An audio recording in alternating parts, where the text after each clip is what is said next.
On the outside, you are strong, fearless, and self-assured. Was there ever a time when you were faced with a challenge you thought you could not overcome? And how did you overcome it? I think there's this perception that everyone has always got it all together, and the reality is that we don't, the great majority of the time, and myself included, and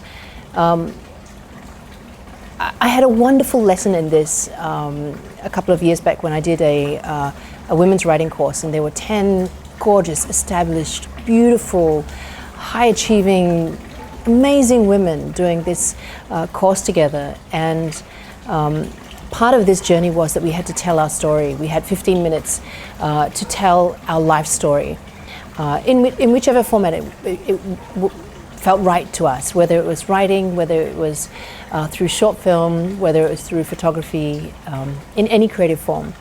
And what was incredible through this storytelling was that out of these 10 women, 9 had been abused physically, sexually, or psychologically throughout their lives. And the stories were all very, there was trauma. There was a lot of emotional distress that all of these women had been through. And yet none of us knew. None of us knew. But what happened was, the two things that were really interesting that happened. One was that each of us let go of our own victim stories about how hard our life is and how wonderful someone else's life is. And that sort of assuming, these stories that we tell ourselves about what a perfect life she has, or how amazing her husband is, or, how great her kids are, what an awesome family, Those stories are stories that we tell ourselves, but they're not really reality. And the other thing that happens is that you immediately foster a greater sense of empathy. Because when you hear someone else's story, and when you hear it fully, and when it's told in the space of a circle of trust, which I think we need to be more proactive about creating in our communities now, that empathy arises, and that sense of, I see you, I feel you, I'm here, if you ever need anything, right? And sometimes it's just listening. So for myself, my own personal story, I've been through a lot in my life, and I've had a fairly unconventional life. And also I've come from a background of 8 years of abuse as well, and was kidnapped as a kid. There's a lot, right? But I've always been able to just get up and carry on and move forward. I think because I felt like I just have to carry on, I've got to be strong, I have no choice. But in 2018, it was really interesting because for the first time in my life, I was not in control of my mind. I was having panic attacks, anxiety, and ended up in hospital in Bali, thought I was dying.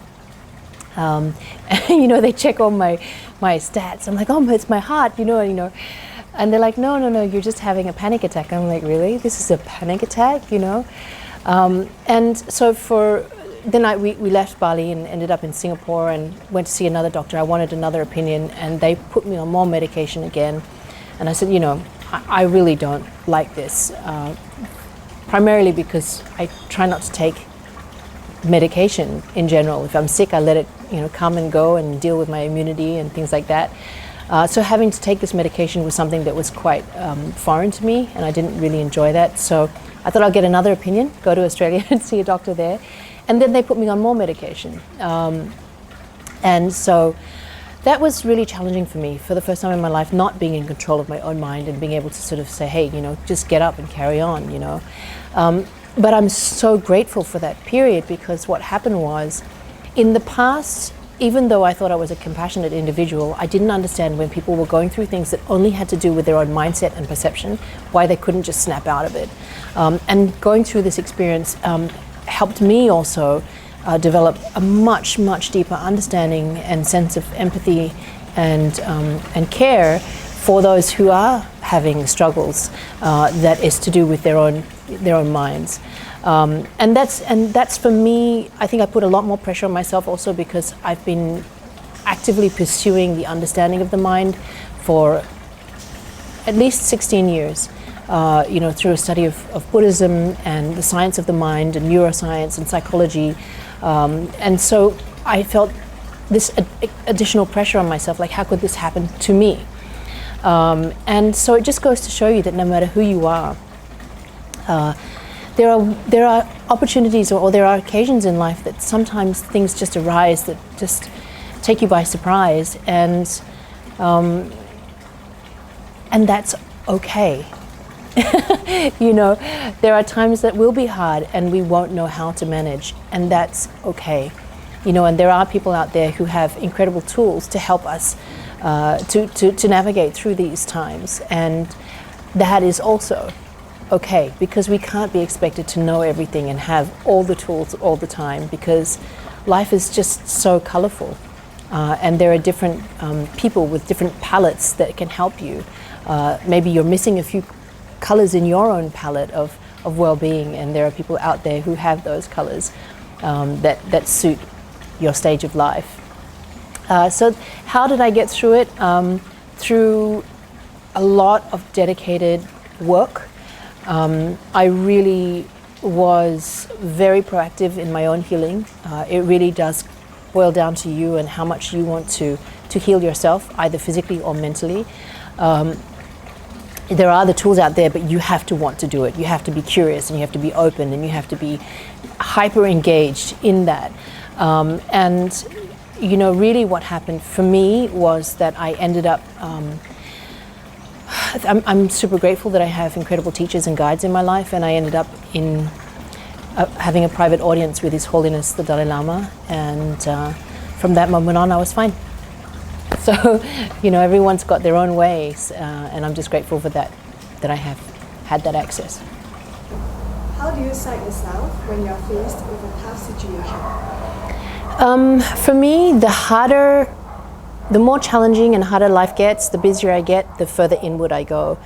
So I get really diligent about my mornings, and usually I don't take anything before 10 o'clock in the morning, because that's my time to really ground and find my focus and set my intention and motivation for the day. And then I'm like 1,000 times more productive. What fuels your positivity? What fuels my positivity?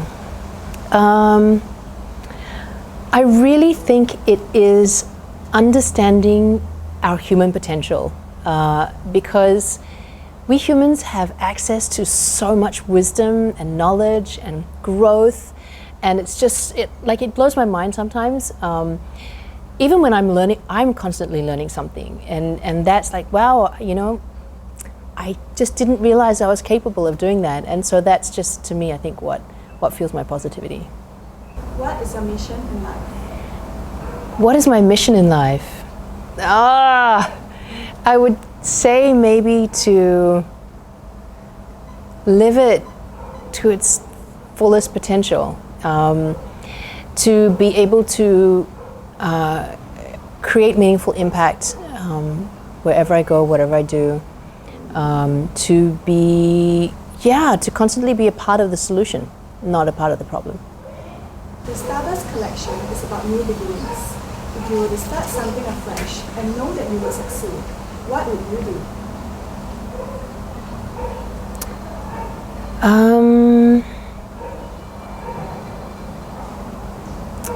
If it's to do with my life, probably nothing. Aside from not listen to the advice that my early childhood coach gave for my youngest, because she was really like quite militant. She's like, you know, don't touch them if they're crying, let them be for 15 minutes, they'll fall asleep on their own. This is Australia, but she's like, you know, kids will drink the bath water, they'll chew on shoelaces, they'll lick the floor, just let them be, you know. And I was just thinking about it the other day, and I thought to myself, you know, if I was the parent that I was when I had my youngest, the only thing I would change would be that I would be so much more, there would be so much more love. But I followed the advice. I was a young mom, and just like, just let them be, you know, if they cry, let them be, and don't touch them. You know, there was that kind of way of thinking back then, and that's very much not who I am today, and not who I would love to be as a mom. So I think, if anything, that's all I would change. The rest I wouldn't change, because all of those things that have manifested in my life were just meant to be the way that they were to bring me to where I am today. So I wouldn't change anything. Life advice I'd give to my children, and I do hope for them, is to always be kind. I think that's the most important thing. You know, you can be successful and mean, you can be, you know, all these other kinds of things, but I think the most important human trait that we need more and more now, and increasingly more so as the world gets tougher, is just kindness. Yeah.